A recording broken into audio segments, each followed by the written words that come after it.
My name is William Abraham. I'm the president of Real de Banjul. Please keep watching SportsLink, originally from the Gambia.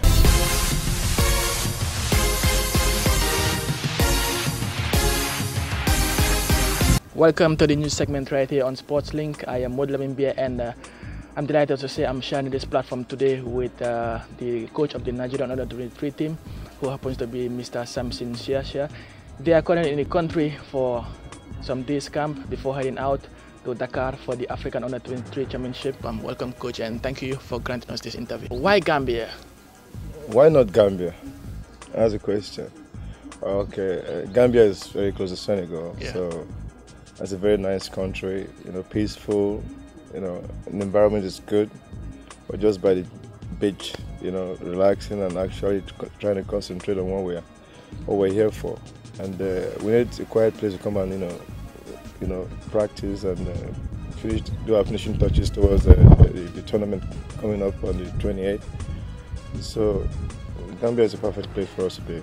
Okay, you are virtually in a group that one we say is a very tough group with Algeria, Egypt, and Mali. What do you make out of your opponents in that particular group? You think you can make it through to the next round? Well, they're all tough groups. If you even go to the other group, they're all tough groups. So we can't run away now. There's no way to run away. The battle is set. You just have to, get yourselves ready. No retreat, no surrender. Of course, we will qualify. This is how well you prepare, and you got to know your opponents too. You can't just go out there blind.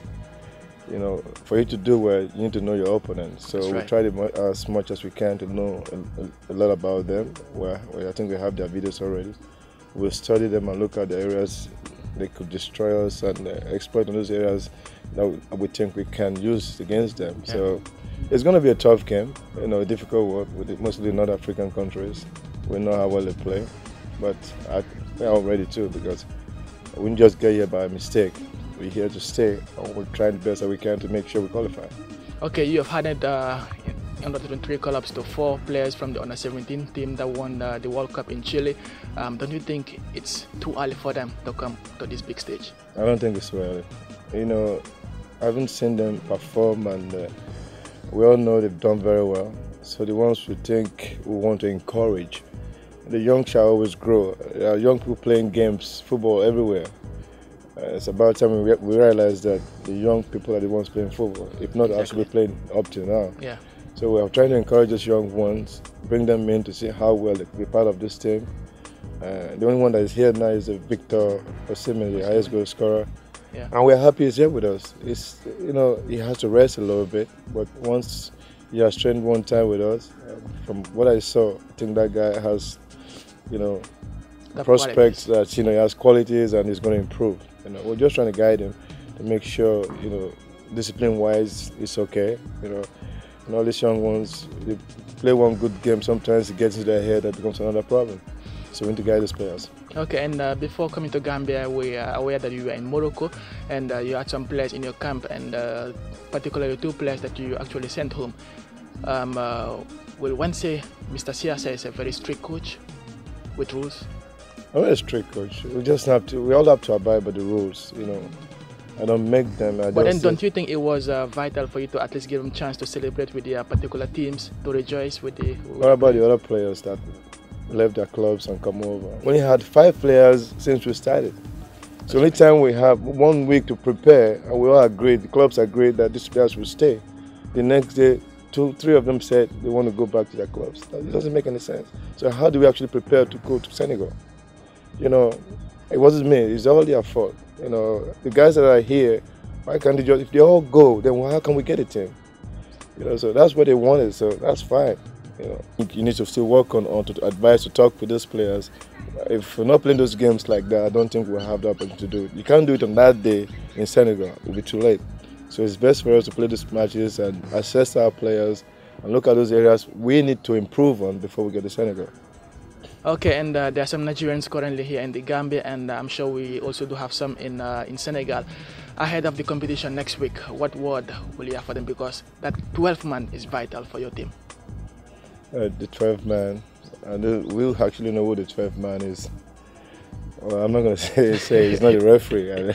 Yeah, well, you know, in terms of support, Yeah, because the support. that is something that you actually Yeah, do. we have a lot of Nigerians here, but I have not seen one yet. A couple of them through the embassy, we saw a couple of, but if we have a lot of Nigerians, or maybe 35,000 of them or so, right? Yeah. But it's a good thing they are not bothering us right now because we have to concentrate. Yeah, because you have to consider. But I'm sure you'll definitely get to see them. These are very you know, smart Nigerians here because exactly. it was in Nigeria. Trust me, this place was crowded and we wouldn't have enough time. Yeah, to but do. actually you came to Gambia to relax and cool. Yeah. You know, ease up the stress and just focus on the particular game. So yes, correct. I think probably will come out for the games that we're playing because they know, they want to see. Games, yeah, exactly. Hopefully they'll come out and that's where the 12th man comes into play, right? Exactly. Yeah, so they'll come out and support because everything you do in life at least needs a bit of support, encouragement. That's true. And that's where these guys will come. And we'll be happy to see them.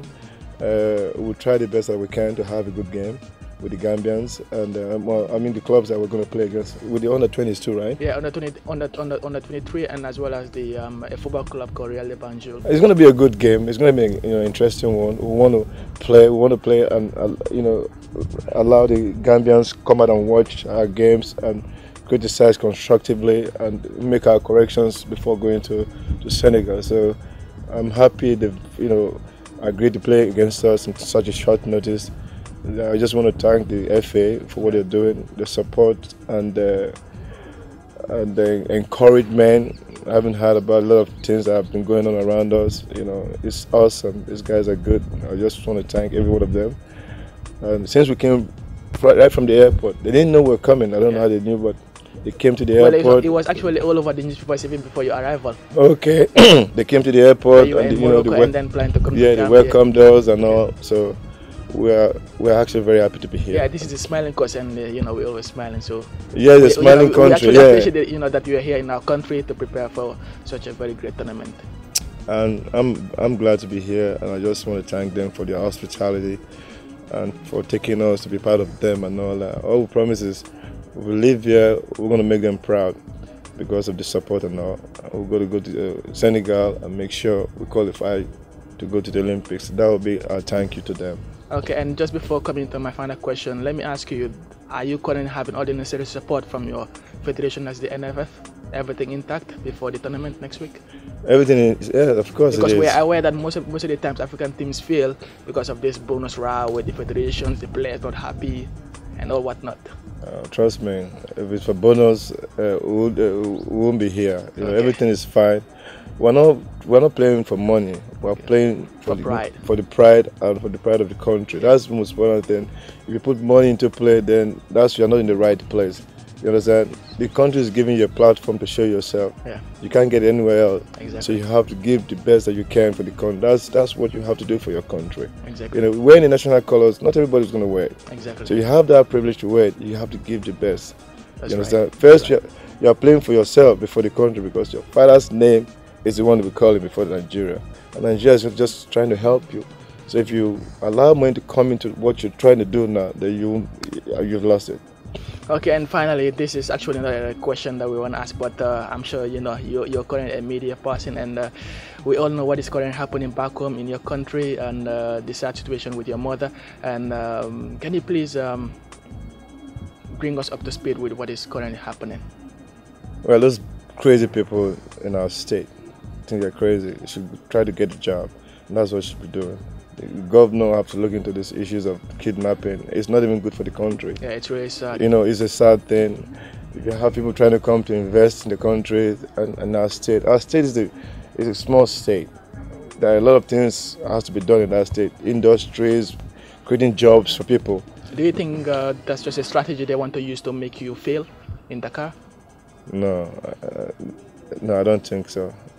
We are not going to fail. I'm not going to fail. Because whatever they're doing back there won't stop me from doing what I have to do.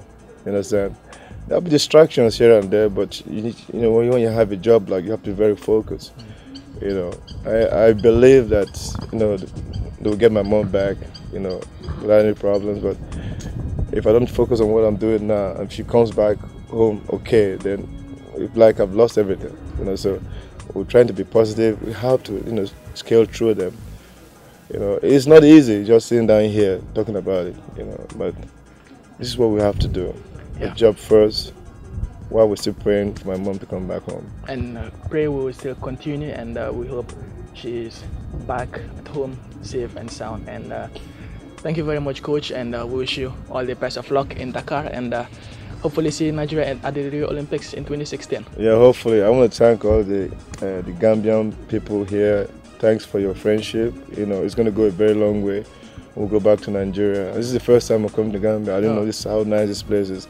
I know I'm going to come back someday, but for now, thank you very much. It's actually a holiday destination, so... Yeah, it is, yes. Thank you very much.